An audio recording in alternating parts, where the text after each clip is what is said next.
extraño, porque en la mayoría de los casos, si usted es, por ejemplo, un musulmán, usted está encerrado en una perspectiva bastante clara y común de los escritos musulmanes que tienen autoridad.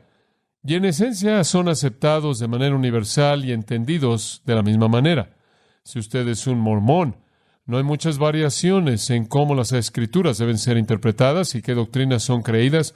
Si usted es un testigo de Jehová, sería lo mismo. Si usted está en la ciencia cristiana o en cualquier otra de las sectas cuasi cristianas, hay una uniformidad mucho mayor. Inclusive dentro de la Iglesia Católica Romana hay mucho menos confusión acerca de lo que la Iglesia enseña de lo que hay en el cristianismo evangélico y verdadero. Y una de las razones por las que durante la época oscura la Iglesia Católica Romana no quiso que la gente tuviera la Biblia, una de las razones por las que nunca colocaron la Escritura en las manos de la gente por el periodo de tiempo desde, digamos, del 500 al 1500, el periodo conocido como la época oscura, era porque tenían miedo de que si la gente tenía acceso a la Escritura, sin la capacidad y la preparación para interpretarla correctamente, la malinterpretarían. Y entendemos ese temor porque eso de hecho es el caso. Mientras que todavía tenían una responsabilidad de colocar la Escritura en las manos de la gente, era una suposición correcta que cuando tenía la gente la palabra de Dios, terminarían con todo tipo de malas interpretaciones. No obstante, por otro lado, era una suposición incorrecta que solo la Iglesia podía ser el intérprete con autoridad de la Escritura. Solo el sistema católico romano tenía el derecho de ser el intérprete. Esa también fue una suposición equivocada. La suposición correcta es que usted le da la palabra de Dios a la gente y después usted le enseña a la gente a cómo trazar correctamente la verdad. Usted no la mantiene alejada de ellos, pero es verdad, la Biblia en manos de la gente puede ser la fuente de la verdad o la fuente de la confusión, inclusive dentro del marco de la Iglesia. La Iglesia ha terminado con todo tipo de doctrinas muy raras debido a malas interpretaciones. De hecho, tipos de cosas raras han ocurrido en la vida de la Iglesia debido a una mala interpretación de la palabra de Dios. Sectas han surgido, como usted sabe, a lo largo de la historia debido a la mala interpretación, con mucha frecuencia mala interpretación codificada de manera categórica y definida por gente singular como Mary Baker Eddy, en el caso de la ciencia cristiana, o visión especial supuestamente que vino a José Smith en el caso de los mormones, y todos esos siendo entonces la interpretación o la interpretación apropiada de la Escritura. Pero no solo mediante esos medios místicos, todavía hay en la actualidad muchas personas cristianas quienes ofrecen una interpretación o un entendimiento de la Escritura que es totalmente equivocado. Su influencia varía. Algunas de esas personas nunca obtienen o llegan a tener ninguna influencia fuera de su propia casa, por lo cual podemos estar agradecidos hasta cierto grado. Otros de ellos tienen mucha influencia, han sido impresos, están en libros, sus libros se han distribuido mucho y el caos reina de extremo a extremo. Realmente entendemos eso. Sabemos que hay mucha confusión. De hecho, le he dicho muchas veces, no necesito señalarlo de nuevo, excepto por comentar acerca de esto de manera muy breve, que vivimos en un tiempo, en el marco de los evangélicos, en donde decir que esta es la interpretación correcta y todas estas están equivocadas es visto como algo no espiritual, no amoroso, impío.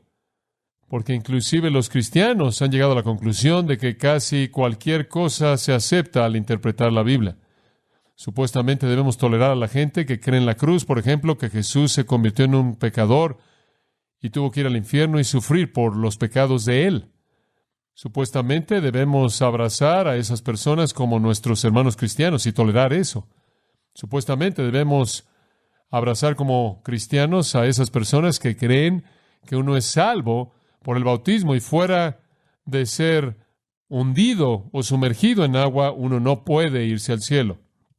Supuestamente debemos abrazar a gente que cree que hacen una contribución a su salvación, que es gracia, pero es gracia cooperando con obras humanas, lo que lleva a cabo la redención. Supuestamente debemos abrazar a esas personas y llamarlas nuestros hermanos y hermanas, y hacer algo menos que eso es impío y no amoroso y no bíblico y no semejante a Cristo.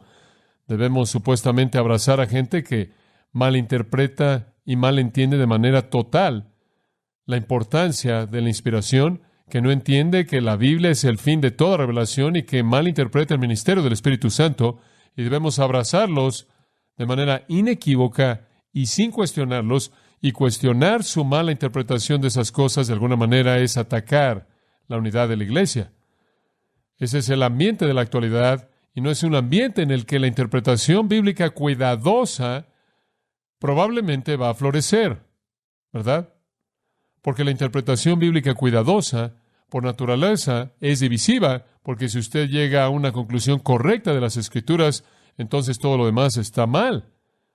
Y entonces no es un tiempo para esto desde el punto de vista del ambiente del cristianismo en la actualidad, pero ciertamente es un tiempo para esto desde el punto de vista de Dios, quien nos manda a conocer su palabra y trazarla de manera correcta. Somos llamados a un entendimiento apropiado de las Escrituras para que podamos entender verdaderamente el mensaje de Dios, para que podamos practicarlo, creerlo y vivirlo. Debemos también entender la palabra de Dios, porque cuando la creemos, la vivimos, la practicamos, por lo tanto, traemos sobre nuestra vida la plenitud de la bendición de Dios y tenemos la oportunidad de darle la gloria que su nombre merece. Cualquier mala interpretación de la Escritura es un cortocircuito del propósito que Dios diseñó para ella. Y usted no puede justificar eso de ninguna manera. Entonces vemos de nuevo la responsabilidad del estudio de la Biblia. Ahora hablemos tan solo de algunas cosas básicas que son necesarias. Y voy a repasar la que le di hace una semana atrás y después vamos a pasar a otras. Para entender la Escritura, lo primero que usted tiene que hacer es leer la Biblia. Ahora eso podría ser un shock para usted, pero ahí es donde usted debe comenzar. La mayoría de la gente no sabe lo que la Biblia significa porque no sabe lo que dice. Y quizás hay gente que en cierta manera está a una distancia de la Escritura y dice, hombre, ciertamente nunca podría yo entender este asunto, entonces ni siquiera voy a tratar. Nada podía estar más lejos de la verdad. Quizás si le preguntáramos a la gente que está algo familiarizada con la Biblia, ¿cuál sería el libro más difícil de la Biblia que entender? Probablemente dirían que es Apocalipsis. Probablemente la mayoría de la gente diría que el libro de Apocalipsis es difícil de entender. Conozco muchos predicadores que a lo largo de la vida de su ministerio nunca predicarían el libro de Apocalipsis porque no creen que ellos lo pueden entender. Y eso es porque han abandonado la hermenéutica apropiada para interpretarlo. Porque si lo interpretan con la hermenéutica correcta, tienen que interpretarlo de manera literal, y si lo interpretan de manera literal, va en contra de su teología histórica, y realmente no quieren hacer eso, entonces simplemente no saben qué hacer con el libro de Apocalipsis y lo dejan afuera. Pero la mayoría de la gente diría que probablemente es el libro más difícil de entender. Sin embargo, al principio de este libro, dice en el capítulo 1, versículo 3, «Bienaventurado el que lee y los que oyen las palabras de esta profecía y guardan las cosas en ella escritas, porque el tiempo está cerca». ¿Quiere una bendición? Lea Apocalipsis. Escuche lo que dice, entienda lo que dice y practíquelo. Ahora, yo creo que el libro de Apocalipsis puede ser entendido si usted tan solo lo lee.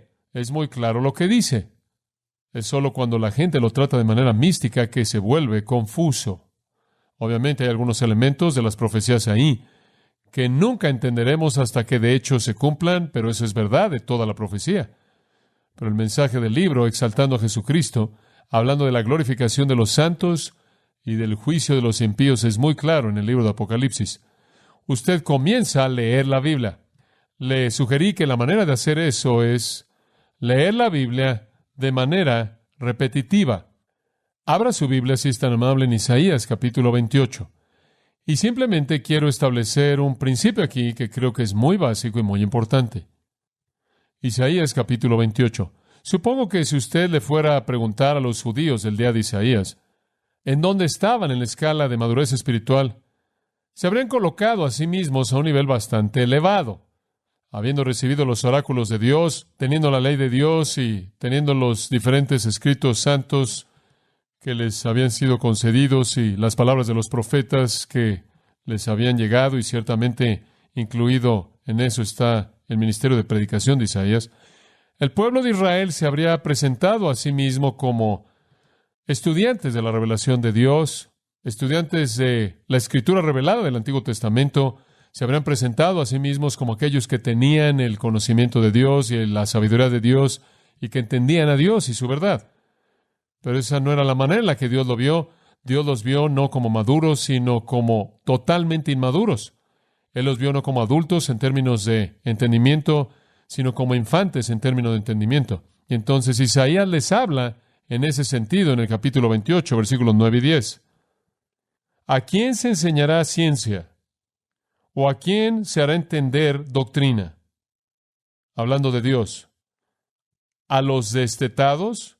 ¿A los arrancados de los pechos? Porque, versículo 10, mandamiento tras mandamiento, mandato sobre mandato, renglón tras renglón, línea sobre línea, un poquito allí, otro poquito allá, porque en lengua de tartamudos y en extraña lengua hablará este pueblo. Ahora, cuando Dios procedió a hablarle a su pueblo Israel mediante el profeta Isaías, Él tuvo que hablarles como si fueran tan solo infantes, como si acababan de ser destetados, como si se les acababa de quitar la leche. Eran infantes y tenían que ser tratados como infantes. ¿Y cómo enseña usted a un infante? ¿Cómo instruye usted a un infante en conocimiento? ¿Cómo le enseña a un niño cuando están en su infancia, cuando apenas están comenzando a tener la capacidad de aprender? Usted les enseña de esta manera. Mandamiento tras mandamiento, mandato sobre mandato, renglón tras renglón, línea sobre línea, un poquito allí, otro poquito allá. El meollo, repetición. Repetición simple. Repetición una y otra y otra y otra vez es como los pequeños comienzan a aprender. Así es como el pueblo de Dios tiene que aprender. Usted entra al reino de Dios, por así decirlo, según Mateo 18. Si podemos extender esta metáfora hasta el Nuevo Testamento, usted entra como un niño, usted es un niño de Dios y usted tiene ciertas características semejantes a las de un niño. Una de ellas es que usted necesita aprender la verdad de Dios y usted tiene que aprenderla por repetición. Es verdad de cualquier cosa que aprende. Usted la aprende por repetición. Inclusive como un estudiante en seminario, puedo regresar a los días cuando estaba esforzándome por aprobar exámenes en el seminario y mostrar mi capacidad en las diferentes cargas de los cursos que tuve que tomar y mostrar una capacidad a un nivel que pudiera alcanzar la calificación que quería alcanzar y proceder hacia mi graduación. Y me di cuenta que la única manera en la que realmente podía retener lo que era necesario retener era mediante la memorización constante, la repetición constante en mi estudio. Así es como todos aprendemos. Usted aprende por la repetición, una y otra y otra y otra vez. Y conforme usted lee la Biblia, eso es lo que sucederá. Le sugería a usted que con respecto al Nuevo Testamento en particular, usted lo lee de manera repetitiva. Lea la misma sección diariamente durante 30 días.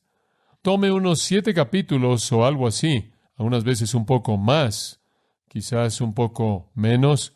Si usted está leyendo un libro como Filipenses, que únicamente tiene 4 capítulos, entonces lea 4 capítulos diariamente durante 30 días. Si usted está leyendo un libro como Juan, divídalo en 3 secciones de 7. Lea 7 durante 30 días, las siguientes 7 por 30, las siguientes 7 por 30. En 2.5 años usted puede cubrir el Nuevo Testamento entero de esa manera. Esa lectura repetitiva hará que usted se acuerde de lo que ha leído. Ahora usted dice, bueno, conforme avanzo a lo largo del Antiguo Testamento, hago lo mismo. No, simplemente léalo de una manera narrativa. Y cuando usted acabe, regrese y vuélvalo a leer. Y después regrese y vuélvalo a leer. Usted no puede recordar el volumen vasto de detalle y la amplitud del Antiguo Testamento, pero le recuerdo esto, que los temas del Antiguo Testamento y los temas del Nuevo Testamento son muy claros y no son muchos. ¿Se acuerda usted de lo que le dije eran los temas básicos de la Escritura? En primer lugar, la Escritura es el descubrimiento personal de Dios. Nos dice acerca de Dios. Entonces, conforme usted lea a lo largo de las Escrituras, puede comenzar en Génesis y leer a lo largo del Antiguo Testamento, señale en su mente todo lo que es verdad acerca de Dios.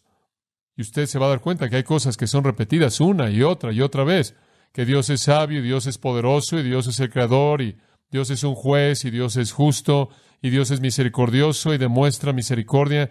Usted lo ve aquí, lo ve allá, lo ve aquí, lo ve allá, y entonces hay una repetición de eso a lo largo del Antiguo Testamento. Todo libro no descubre algún tipo de revelación totalmente nueva que nunca antes había sido conocida, sino que más bien desarrolla o presenta de una nueva manera, en un nuevo ambiente, en un nuevo contexto, en una nueva experiencia, quién es Dios, de tal manera que usted está oyendo acerca de Dios una y otra vez. En segundo lugar, dijimos que la Biblia señala que Dios tiene una ley que el hombre viola y, como resultado de eso, él sufre la maldición de Dios. La violación de la ley de Dios, desobediencia a Dios, trae maldición. Eso es claro en la Escritura. Usted comienza en Génesis y usted lo ve inmediatamente en la caída. Usted lo vuelve a ver una y otra vez conforme usted avanza a lo largo del registro del Antiguo Testamento. A donde quiera que usted va a encontrar el mismo tema básico. Ilustración tras ilustración tras ilustración. En tercer lugar, dijimos que para aquellos que guardan la ley de Dios y obedecen la ley de Dios, hay bendición prometida. Usted verá eso repetido una y otra vez. En donde está el honor de Dios, la adoración de Dios, en donde el pecador reconoce su pecado y viene a Dios y busca glorificarlo y honrarlo y cree en Él y confía en Él y le obedece, habrá bendición de manera repetida. En el Antiguo Testamento ese registro es desarrollado. El cuarto gran tema del Antiguo Testamento es que hay un Salvador que está por venir. El hombre está en una necesidad desesperada, él es culpable ante un Dios santo. Debido a su pecado, él no puede hacer nada por esto por sí mismo. Alguien debe venir a pagar el castigo por el pecado del hombre. Ese alguien vendrá y ese es el Salvador. Cuando usted está leyendo en Génesis, usted va a leer acerca de uno que vendrá y va a herir la cabeza de la serpiente. Usted va a leer acerca de un gobernante que va a venir y será Shiloh, por así decirlo, quien va a traer paz. Conforme usted avanza, usted va a leer acerca del cordero sacrificial. Usted va a leer acerca de un día de expiación. Usted va a leer acerca de un chivo expiatorio que llevó el pecado. Todo eso retratando al Salvador venidero. Y después el salmista va a comenzar a identificar al Salvador. Inclusive va a citar lo que el Salvador dirá cuando Él cuelgue en la cruz. Y después usted va a leer los profetas, y ellos van a predecir cosas acerca del Salvador, acerca de su nacimiento, acerca de su vida, acerca de su muerte, acerca de su resurrección, y así sigue. El Salvador será ese tema recurrente una y otra vez. El que está por venir, el que está por venir. Y finalmente, la quinta gran realidad final que abarca todo el Antiguo Testamento es que la historia terminará cuando Dios establezca un reino terrenal en el cual su Salvador glorioso va a gobernar y a reinar. Usted va a encontrar eso una y otra vez. Dios va a tomar de regreso la tierra, el paraíso será recuperado. Esos son los 5 grandes temas que abarcan el Antiguo Testamento y, claro, a lo largo del Nuevo Testamento también. Entonces, cuando usted lee el Antiguo Testamento, simplemente siga leyendo y leyendo. Usted puede colgar todo lo que usted lee en esos 5 ganchos. Entonces hay repetición. Solo están esos pocos temas en la Biblia. Y esos temas obviamente tienen diferentes sombras y matices y diferentes facetas de importancia y abren muchas verdades. Pero todos están construidos en torno a esos temas. Leer la Biblia lo va a colocar usted de cerca a esos temas y va a hacer que usted se familiarice con esos temas y muchas afirmaciones explícitas de esos temas, las muchas ilustraciones de esos temas en la historia que Dios ha registrado para nosotros en el Antiguo Testamento. Otra cosa acerca del Antiguo Testamento en su lectura es que el Antiguo Testamento es simple. Y digo eso en este sentido. El idioma hebreo es simple. Es un idioma concreto. no es un idioma abstracto como el griego. El griego tiene muchas abstracciones. El griego es un idioma cognitivo, mientras que el hebreo es un idioma activo, de acción. El idioma hebreo es muy específico, muy concreto, muy claro. Y la mayoría de la terminología tiene un significado muy concreto y obvio. Usted debe tener la capacidad de leer el Antiguo Testamento y entender lo que está pasando. Usted podría encontrarse con una palabra que no entiende, usted podría encontrarse con una ceremonia que no entiende, usted podría encontrarse con un acontecimiento histórico que quizás es un poco confuso para usted, pero en general, el idioma hebreo es simple y directo. Y conforme usted lea a lo largo del Antiguo Testamento continuamente, y quiero sugerirle que usted lea primordialmente en la misma versión, ocasionalmente leer una versión diferente, simplemente para tener un matiz diferente de entendimiento, pero primordialmente en la misma versión para que usted incremente su familiaridad con el texto. Lea la Escritura. Ahora, conforme usted lee, y esto es lo que siempre he hecho, conforme usted lee, mantenga una especie de diario al lado de su lectura y señale las cosas que usted no entiende. Señale las cosas que usted no entiende. No se atore en su lectura con todo lo que usted no entiende conforme usted simplemente está leyendo. Siga leyendo y comience a hacer una lista. Escriba una pequeña lista para cada libro que usted está leyendo. Escriba el título del capítulo y comience a escribir las cosas que usted no entiende. Y usted va a comenzar, en cierta manera, a alimentar su curiosidad un poco. Ese es un proceso muy importante que realizar. Lea y escriba las cosas que usted no entiende para estudio futuro, para que usted pueda regresar y escarbe un poco más en mayor profundidad. Ahora, en el Nuevo Testamento, conforme usted está leyendo, lo que le dije que hiciera era tomar una tarjeta pequeña o algún tipo de tarjeta, como una pequeña nota o post-it o lo que usted quiere usar, y escriba el tema de todo capítulo. Escriba el tema de todo capítulo. Usted está leyendo a lo largo de 1 de Juan, usted está leyendo a lo largo de los capítulos de 1 de Juan, 5 capítulos.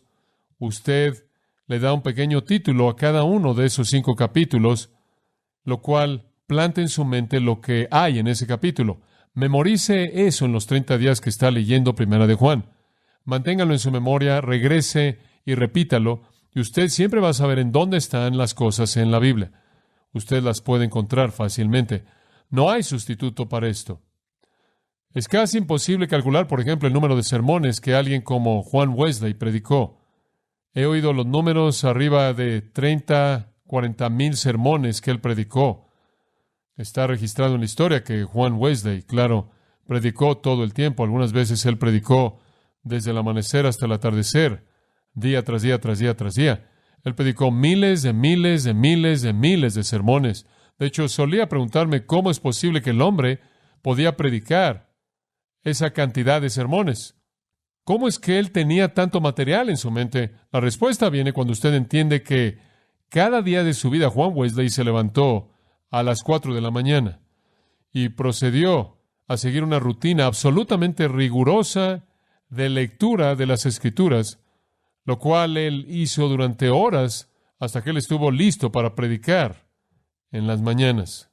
Y él leyó la Escritura, lo que es interesante, en 5 idiomas.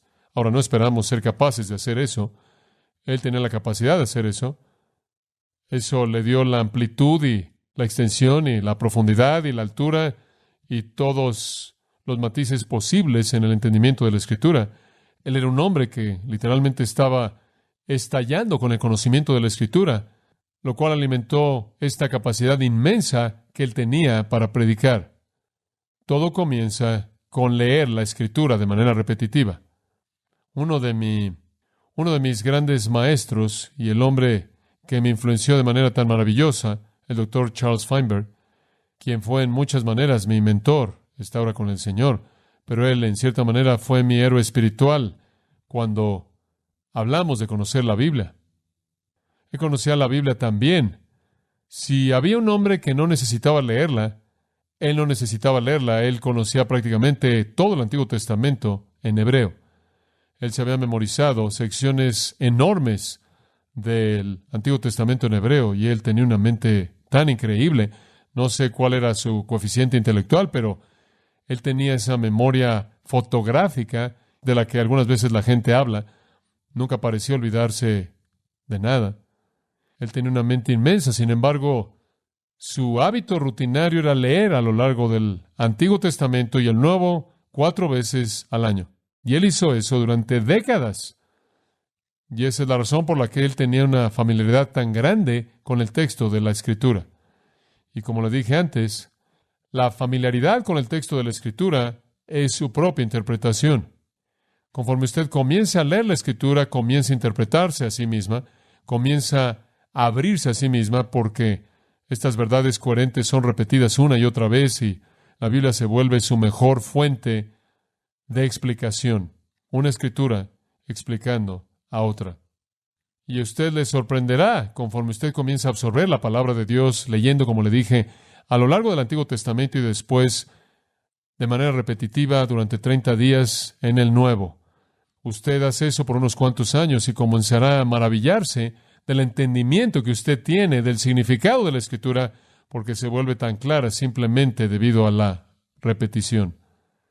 Y, como le he dicho antes, simplemente lo voy a repetir de nuevo de manera breve. A mí me gusta interpretar la Biblia con la Biblia.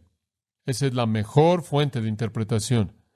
Y en la mayoría de los casos usted puede hacer eso. En otras palabras, nada en la Biblia está aislado de manera tan distante que usted tiene que interpretarlo en su propio contexto y no más allá de ese contexto. Todo en la Escritura, casi todo en la Escritura, está relacionado con otros asuntos en la Escritura que ayudan en la interpretación de ese asunto mismo.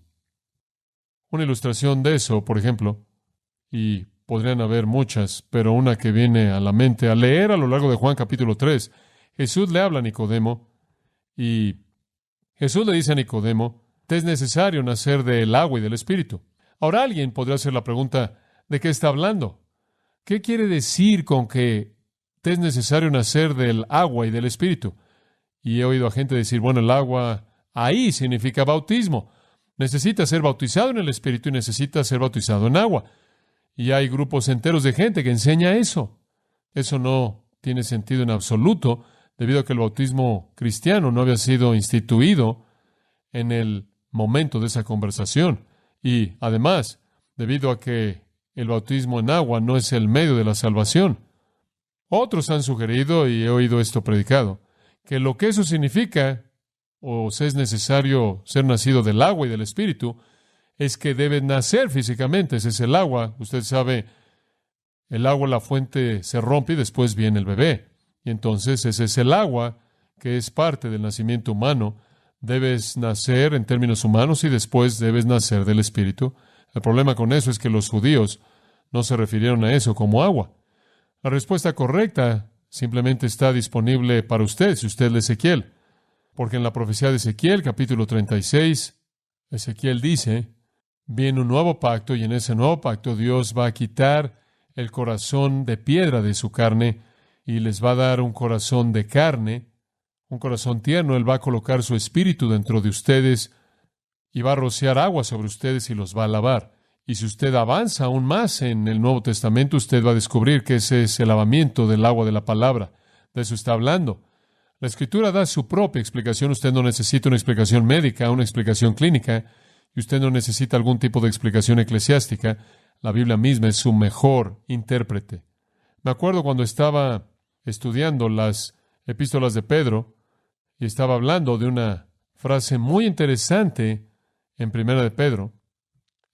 Primera de Pedro 1:2, para que obedezcáis a Jesucristo y seáis rociados con su sangre. Y leí esa frase y pensé, ¿qué significa eso? Y comencé a leer en comentarios y no podía encontrar algo que me satisfaciera. Encontré todo tipo de explicaciones. Y conforme comencé a estudiar, encontré ese mismo concepto en el capítulo 24 de Éxodo. Debido a que estaba familiarizado con lo que Éxodo dijo, regresé a Éxodo capítulo 24, versículos 3 al 8. Encontré una ceremonia entera y una ceremonia cuando el pueblo de Israel declaró su obediencia a Dios y que serían fieles a la palabra de Dios. Y en ese tiempo en particular, Moisés roció sangre en todos ellos como un símbolo de su declaración de obediencia. Y eso es precisamente lo que Pedro, quien era un judío, habría tenido en mente conforme él estaba escribiendo a judíos.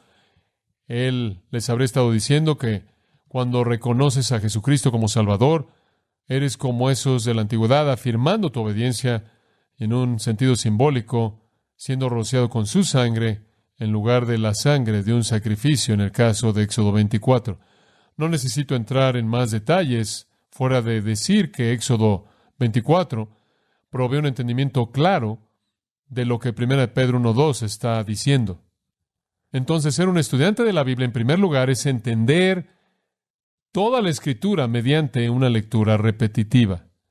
Ahora vayamos a una segunda característica, y esa es interpretar la Biblia. Y vamos a tener un poco de tiempo en esto. Ahora usted la ha leído, y esperamos que conforme la ha leído, usted ha mantenido una especie de diario de las cosas que le interesan a usted, y usted va a pasar algo de tiempo adicional cada semana regresando a algunos de esos asuntos que usted escribió porque usted no los entendió. Y esto es lo que yo he hecho a lo largo de los años. Esas cosas que no entiendo se convierten en la lista prioritaria para mi propio estudio personal en profundidad. De nuevo, esto tiene que ir más allá de las devociones.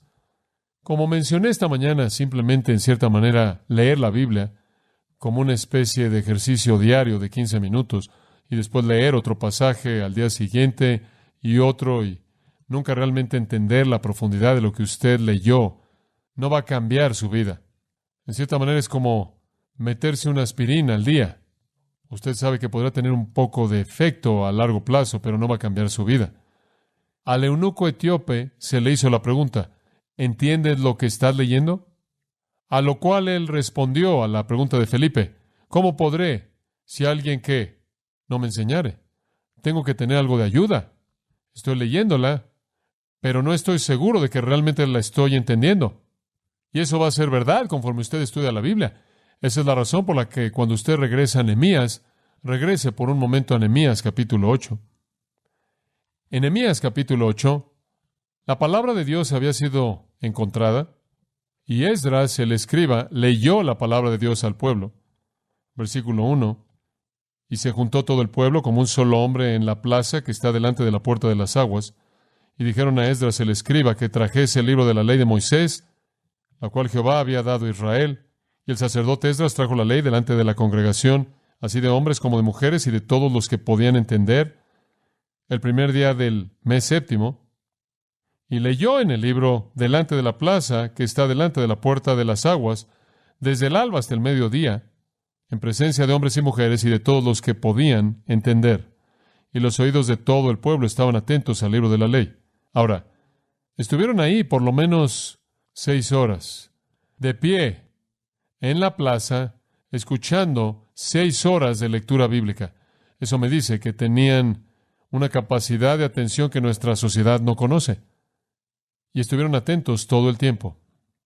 Y el escriba Esdras estaba sobre un púlpito de madera. Me imagino que de ahí vinieron estos púlpitos, que habían hecho para ello. Y junto a él estaban Matatías, Sema, Anías, Urías, Hilcías y Masías. Versículo 5. Abrió pues Esdras el libro a ojos de todo el pueblo, porque estaba más alto que todo el pueblo. Y cuando lo abrió, todo el pueblo estuvo atento. Estuvo de pie por 6 horas en la plaza y lo escuchó leer. Bendijo entonces Esdras a Jehová, Dios grande, y todo el pueblo respondió amén, amén, alzando sus manos. Ese fue, me imagino, el comienzo de lo que todavía se lleva a cabo cuando la palabra de Dios es proclamada. La gente dice amén. Y se humillaron y adoraron a Jehová, inclinados a tierra. Y los levitas que ayudaban a Esdras, están ahí enlistados. Observe el final del versículo 7. Hacían entender al pueblo la ley, y el pueblo estaba atento en su lugar. Y leían en el libro de la ley de Dios claramente, y ponían el sentido traduciendo o explicando, de modo que entendiesen la lectura. Ese es el segundo aspecto del estudio bíblico.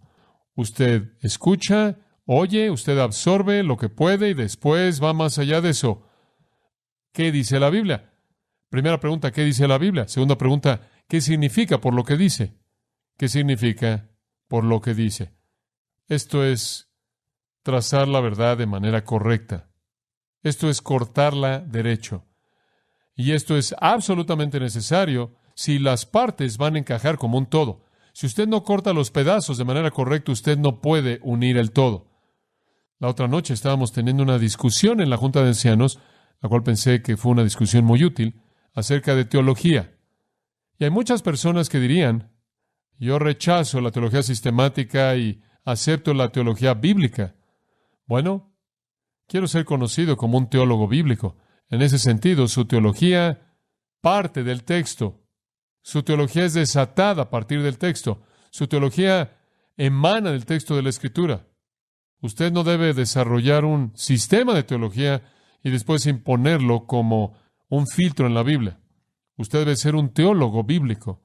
Y eso quiere decir que la teología emana del texto, emana de los versículos mismos. Pero escuche con mucha atención.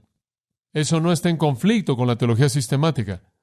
Podría estar en conflicto con el concepto clásico de teología dogmática, el cual es un sistema teológico eclesiástico impuesto sobre la Biblia y la gente.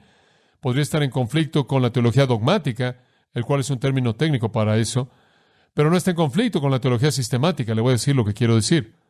Cuando usted ha cubierto toda la Biblia y ha visto toda su verdad y ha dicho todo lo que Dios quiere que sea dicho, cuando usted terminó, ese será un sistema de verdad perfecto, sin falla, que no tiene contradicciones. Tiene que ser sistemático, porque Dios es un Dios de orden absoluto. Entonces, como estábamos diciendo la otra noche, es simplista decir, rechazas la teología sistemática. No puedes decir eso. Usted puede decir rechazo un filtro teológico no bíblico o teología dogmática desarrollada por algún concilio eclesiástico o algunas personas o alguna persona que es impuesta en la Escritura. Pero cuando usted ha realizado todo su trabajo en la teología bíblica, lo que da lugar es a una teología perfecta, ordenada, en armonía, sin contradicciones, lo cual es un sistema perfecto. Alcanzar todo lo que refleja de manera perfecta la naturaleza de Dios. Entonces, estamos tratando de llegar a un entendimiento así, claro, amplio y completo de lo que la Biblia enseña desde Génesis hasta Apocalipsis, de tal manera que podemos decir, aquí está, en su orden perfecto y armonía perfecta, interrelación perfecta, sin contradicción. En ese sentido, reconocemos la teología sistemática. No es el intérprete de la Escritura, sino es el resultado de una interpretación apropiada de la Escritura. Cuando usted va a la palabra de Dios, con las herramientas exegéticas, con un enfoque expositivo, y entiende usted su verdad, al final estará en armonía perfecta. Y también eso es parte de creer en lo que llamamos analogía a Escritura. Eso quiere decir que la Escritura es coherente consigo misma, análoga a sí misma, y no se contradice en sentido alguno. Hay misterios, sí, no entendemos. Hay cosas que son contradictorias aparentemente para nosotros, pero en realidad no son contradictorias en absoluto, porque Dios es un Dios de orden, no un Dios de confusión. Entonces es necesario que interpretemos cuidadosamente la Escritura como para entender lo que dice, y al final esa interpretación encaja de manera perfecta, en orden y armonía, sin contradicciones. Ahora, si usted echa a perder la interpretación en el proceso, usted no puede tener ese sistema ordenado al final. Es absolutamente crucial que dividamos de manera correcta la palabra de Dios. Esa es la razón por la que he dicho a lo largo de los años, la única persona que realmente tiene un derecho de ser un teólogo es un exegeta. Alguien que interpreta la Escritura tiene un derecho de decir soy un teólogo. Alguien que no interpreta las páginas de la Escritura puede decir que es un teólogo, pero es un teólogo que toma de alguien más.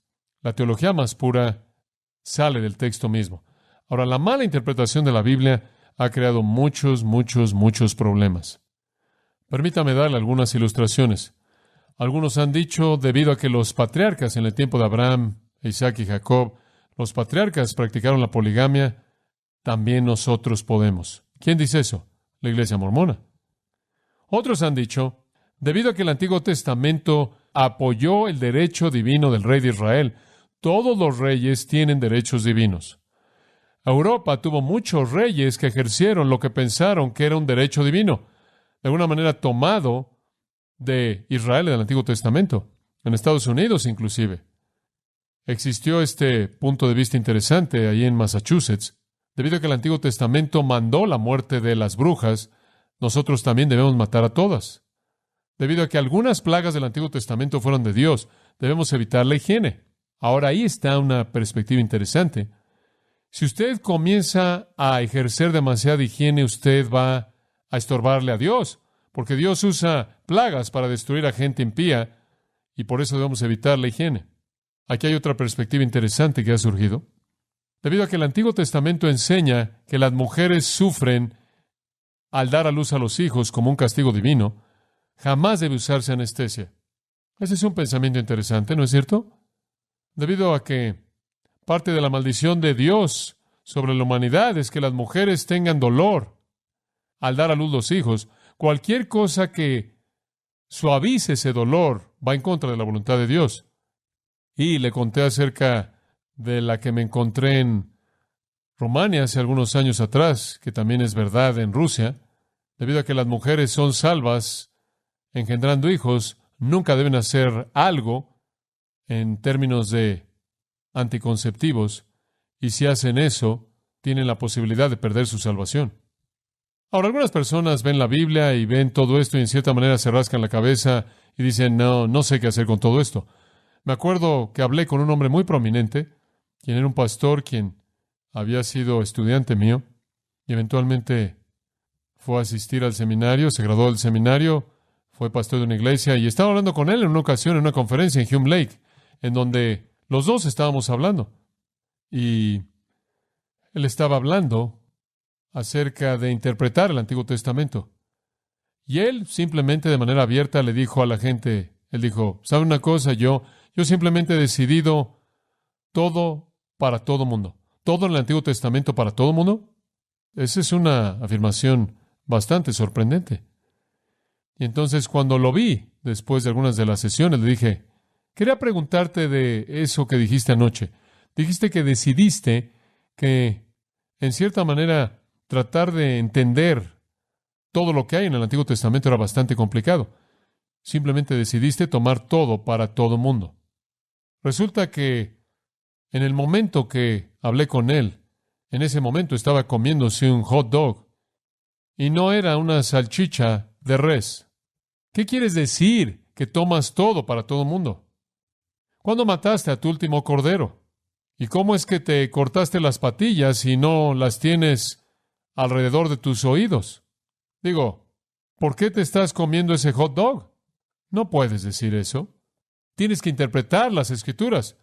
Usted no puede terminar con un concepto general. La gente con frecuencia me pregunta, ¿cuál es la clave para interpretar el Antiguo Testamento, para entender qué era para los judíos en su época y lo que es para nosotros? Respuesta, el contexto de todo pasaje.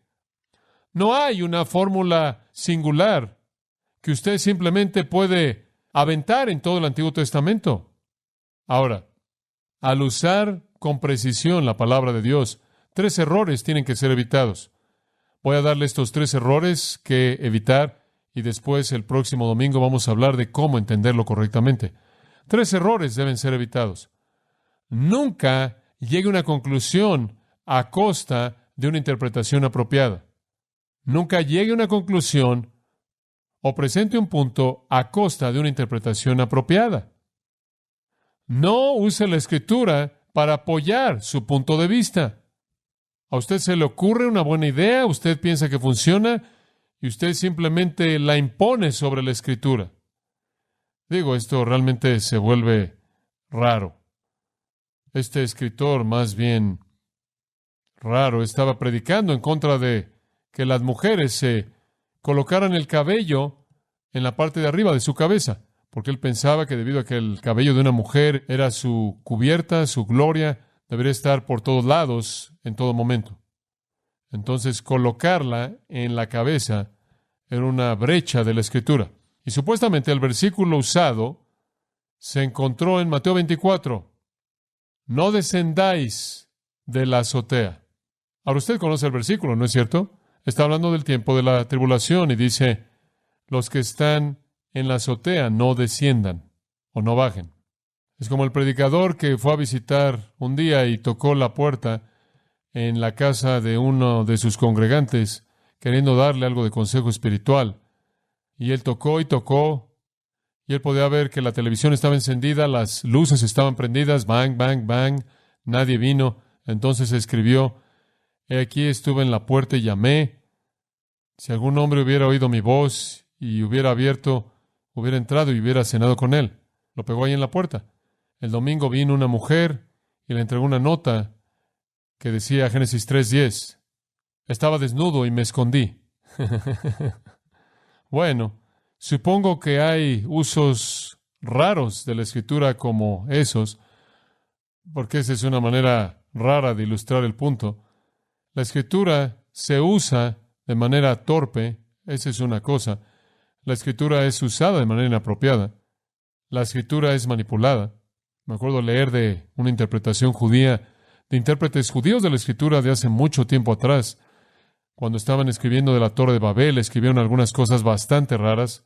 Habían algunos rabinos que estaban muy preocupados porque la gente en Israel no se preocupaba y no le mostraba amor hacia la gente. Y entonces tomaron la historia de la Torre de Babel y dijeron que la razón por la que Dios cambió todos los idiomas y esparció a las naciones por toda la tierra fue porque, ¿se acuerda usted de que ellos estaban construyendo esta torre y estaban construyéndola más y más y más alto? Los rabinos inventaron esta historia sorprendente acerca de hombres que eran los que tenían que cargar los ladrillos hasta la parte de arriba. Y conforme esto era más y más alto, tenían que subir más y caminar por esta escalera más y más alto. Y de acuerdo con este entendimiento rabínico, muchos de ellos se cayeron de esta escalera y murieron. Tomó muchas horas para un hombre cargar una carga de ladrillos a los que estaban colocando los ladrillos en la parte de arriba. Y claro, si un hombre se caía de la torre hacia abajo, nadie le ponía atención. Pero si él se caía hacia arriba, perdían sus ladrillos. Entonces estaban llorando porque los ladrillos se cayeron, y esa es la razón por la que Dios confundió su idioma, porque estaban más preocupados por los ladrillos que por la muerte de gente. Y así es como los rabinos interpretaron ese pasaje para poder enseñar su punto. Buen punto, a usted le debe preocupar más la gente que los ladrillos, pero no está ahí. No saque las Escrituras del contexto. No presente un punto a costa de una interpretación que es precisa y verdadera. Esto demanda diligencia, estudio cuidadoso, estudio reflexivo, para que podamos usar bien la palabra de verdad y por lo tanto no necesitemos avergonzarnos, 2 Timoteo 2:15. En segundo lugar, evite la interpretación superficial. Evite la interpretación superficial.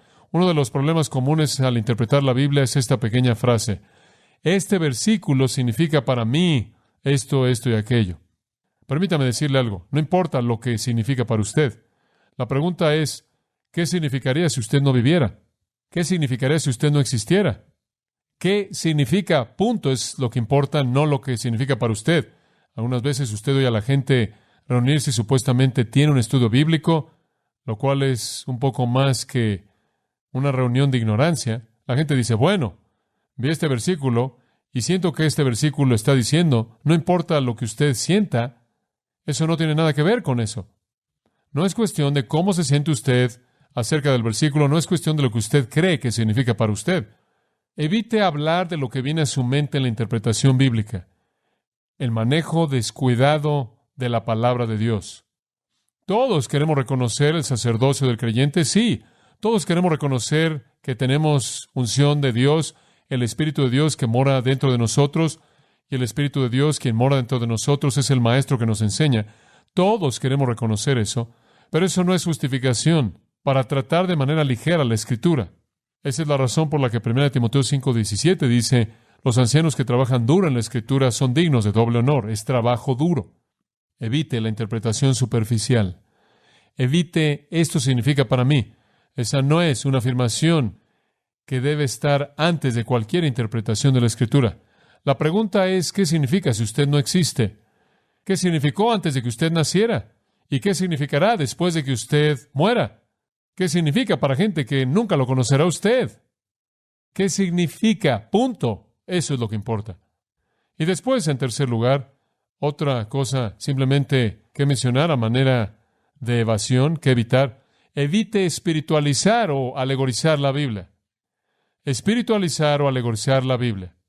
Esto es aquello que le da a la Biblia algún tipo de significado místico.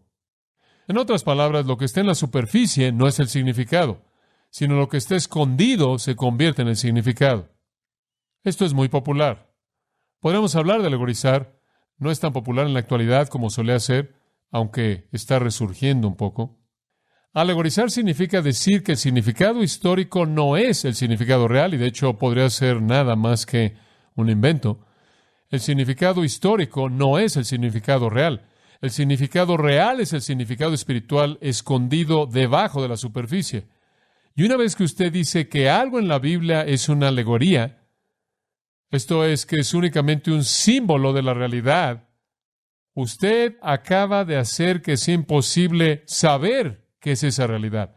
Porque si esa realidad no puede ser discernida mediante el entendimiento normal del idioma, ¿cómo puede ser discernida? Por ejemplo, hace varios años atrás, un libro fue escrito titulado Si perezco, perezco. Fue presentado como un comentario del libro de Esther. Y ahí, en el libro, Esther estaba alegorizando el libro de Esther, de tal manera que Esther se convirtió en el Espíritu Santo, y la historia entera del libro era la operación del Espíritu Santo en la vida de un creyente, en la batalla entre la carne y el Espíritu, y la batalla espiritual y demás. Y gran parte de lo que estaba en el libro era verdad del Nuevo Testamento, pero no tenía absolutamente nada que ver con el libro de Esther, y por lo tanto confundió el significado de Esther, y ninguna persona leyendo el libro de Esther jamás habría entendido ese significado. Ningún entendimiento normal de Esther habría dado lugar a eso. Patricia y yo estábamos en una conferencia bíblica ahí en el lago Ginebra, y estaba ahí con otro orador, con otro predicador. Nunca olvidaré el momento porque él estaba predicando y después yo estaba predicando y estábamos alternando, teniendo un buen tiempo haciendo eso. Y yo le dije, estábamos comiendo algo, una botana en este pequeño café y ahí en este centro de conferencias en la Universidad George Williams en el lago Ginebra. Y yo le dije, ¿de qué vas a predicar en esta noche? Y él dijo, voy a predicar del rapto de la iglesia. Yo dije, oh, eso va a ser maravilloso, estoy seguro, y la gente va a ser animada. Yo dije, ¿cuál va a ser tu texto? Él dijo, Juan 11. Y yo pensé, Juan 11. El rapto es Juan 14, 1 Tesalonicenses 4, 1 Corintios 15. ¿Qué es esto de Juan 11? Yo dije, Juan 11 es la resurrección de Lázaro. Todo tiene que ver con Lázaro siendo resucitado de los muertos, María y Marta. Y yo dije, ¿Cómo es que vas a predicar del rapto de Juan 11? Él dijo, oh, vas a tener que venir esta noche. Yo dije, creo que voy a ir. Entonces él predicó del rapto de Juan 11. Ahora no me puedo acordar. Realmente fue inteligente. Y la gente estaba diciendo, profundo, profundo, wow, usted sabe. Ellos no saben, usted simplemente. Y Lázaro era la iglesia. Y él saliendo de los muertos era santos siendo resucitados. Creo que Marta era los santos del Antiguo Testamento y María eran los santos vivos del Nuevo Testamento. Y esto lo hizo por 1 hora y fue hecho de manera muy inteligente.